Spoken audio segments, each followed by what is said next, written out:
ako bilang isang detachment commander, no, hindi naman talaga maiiwasan na minsan marami kang mga kasamaan sa trabaho na makakabangga mo.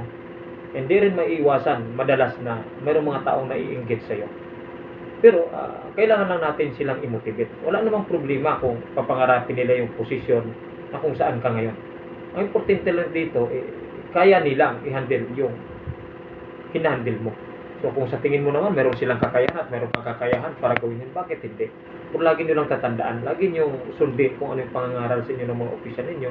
Na sa ganun, pagdating ng araw, pag mawala man sila, nandyan kayo para magpatuloy ng kanyang mga nasimulan. Huwag po natin gayahin yung iba na gusto nila shortcut. No? Sa buhay natin, wala po tayong shortcut dito. Ang kailangan natin gawin dito, sumunod tayo sa posisyon. Kung sa tingin mo karapat-dapat ka na mailagay sa ganyang posisyon, ikaw talagang ilalagay dyan. Kasi alam naman natin na yung bawat bagay ina-assist yan bago ka ilalagay dyan. So sana po mga idol, huwag niyong madaliin kung ano man yung posisyon na gusto niyong marating ngayon.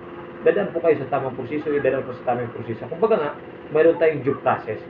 No? So, huwag nating mamadaliin. Baka mamaya sa gustong lipad na gusto mo kung gaano ka katayog, ganon din katayog yung bagsak mo. So mga idol, maraming salamat po sa inyo. Magandang gabi po sa inyo lahat.